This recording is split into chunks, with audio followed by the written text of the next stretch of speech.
Okay. Today is an exciting day for me to come to Namanve Industrial Park to see what Mohammed, my friend here, has done in Namanve Industrial Park.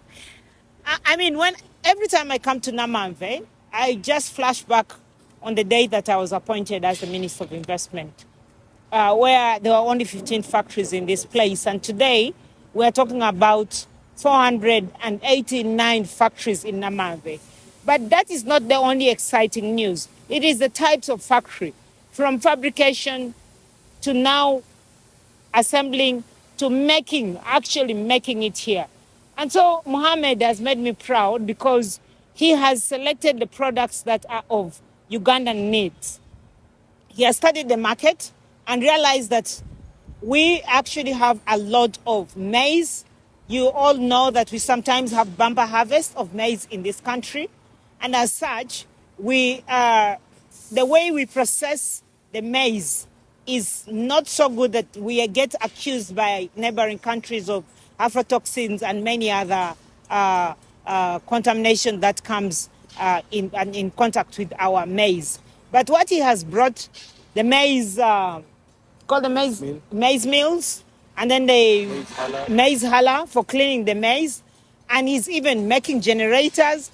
I mean, agriculture being the backbone of Uganda, we are having to manufacture tractors in Uganda. This is an amazing thing.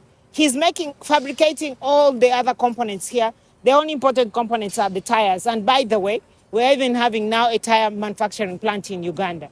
So we're going to be having our tractors here, maize hullers here, milk coolers here, and we are also having generators. Just right behind me is a generator that has been made by them. So I'm very excited, and I congratulate Ambassador Mohammed for the good work he has done, and also just not only venturing in manufacturing, but also venturing in hospitality, in industry. He's providing foods in the East African, Middle East restaurants, and he's now having a chain of them. So he's a businessman who is not only here to make profit, but he's also creating jobs. He's created just in this factory 100 jobs for 100 people. And on top of that, he's paying taxes. On top of that, he's paying electricity bills, he's paying water bills, and he's expanding, and he's reinvesting his profit back in our country. So, Mohammed, congratulations. I'm very proud of you. Thank you. Yes. What do you expect from the foreign investors? We are very deliberate these days. We have given them clear sectors, like the unique sector that he's in, assembling tractors, making generators. This is not common, and milk coolers. So this is very unique. We don't want them to also come in and do what the ordinary Ugandan can do. We expect them to do knowledge transfer. I'm happy that he has brought a team from Lebanon to come and train the Ugandans. And I'm very happy with him. He kept on saying as we were touring, let the Ugandan do. The Ugandan show to us that she or he can make the product. That's a very good thing, meaning that he's doing knowledge and skill transfer. And I am very proud of him for that. Honorable, you said that you have reinvested the profits in you. What is your call to other investors who just interpret the profits the way to their country? I call upon the investors that they should reinvest their profit, grow, because Uganda has been declared as the best investment destination in Africa. So where are you taking your money? Why should you come and make money in Uganda and then you repatriate it to another place? My people say that if I give you good luck and you go and try it somewhere else, you're going to run. The luck that you got from my home will run away. So I want to tell them that the luck that you got for making money in Uganda, the best way to grow your money even bigger is by reinvesting it in Uganda. My call to all investors is, as we give you all these incentives, tax incentives, land, when you have grown, give jobs to Ugandans, reinvest your profit in this country, but most importantly, pay taxes. The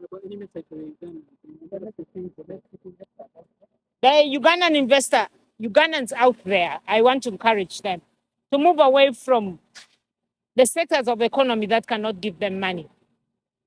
You come to value addition. manufacturing products, machine making products, like how Mohammed is doing. Because we have the opportunities here. He came all the way from Lebanon and just studied and learned what we are lacking, and he came and tapped there. Now we are seeing that there is need for a mere toothpick. But you know what is happening? We're importing it from Kenya. So that is a business opportunity. We don't have to wait for that to come from Kenya. We don't have to wait for textile to come from Kenya when we have our cotton to come from China. We don't have to wait. Just look at fast moving products.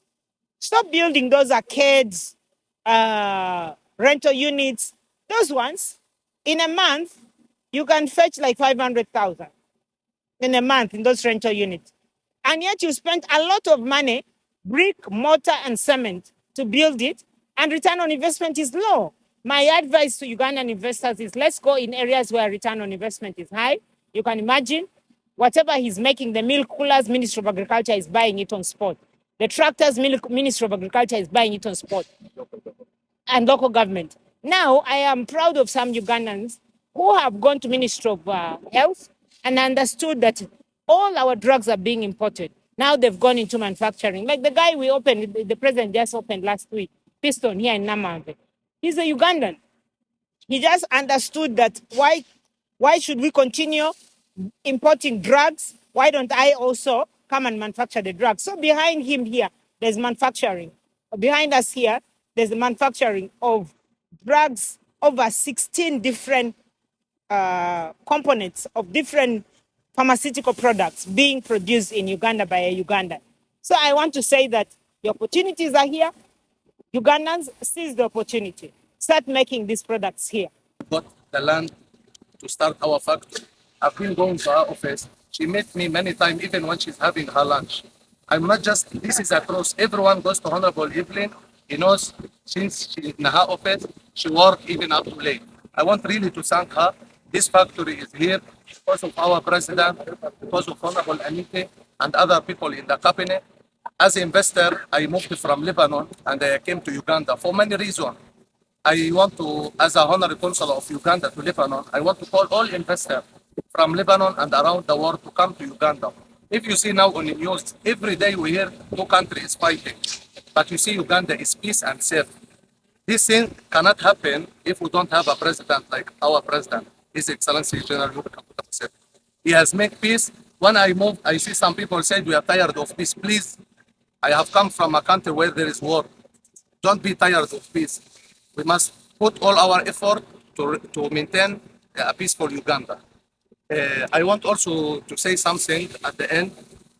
We need some discussion more with Honorable Anita to see how to really take this factory to another level. Where we have reached is a big achievement, and I know we're going to achieve more.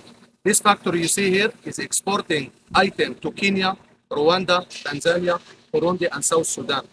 And even we're going to export to Australia and Europe from Uganda. So I want to thank all of you. So how much have you so far invested in the plant? This factory, our total investment is 25 million, but we have invested so far $7.5 million.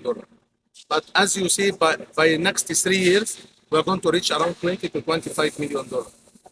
Yes. How can farmers down there afford this machinery? We have 2 showrooms in Kampala, and we are opening 2 more showrooms in the cattle corridor, because most of our machine target the cattle corridor, from milk cooler to machine you saw, shaft cutter to prepare food for cow. And the good thing, when we manufacture in Uganda, the cost of the machine become half. Because, truth to be said, we have benefit a lot from the incentive the government has made in Uganda. And as the Honorable Anita is here, I've visited her office in 2 years, more than 45 times. I visited her office to ask for things and for her to give me guidance. I want to thank her, and I thank everyone in the Ministry of Investment for all their guidance. Thank you. Yes. How many employees factory? Now, you have reminded me. Us, we have a group. I'm one of the owner of Staunch and the director. But our business group, the total employee is 700 people. We are in food industry. If you know Middle East restaurant, we have an distribution and we have a Staunch Machinery. The total employee is 700, but here currently we're employing 100. Yes. Among others, Ugandans, We have 10 Lebanese and 90 Ugandans. We have 4 people from East Africa. Yes. Thank you so much, guys.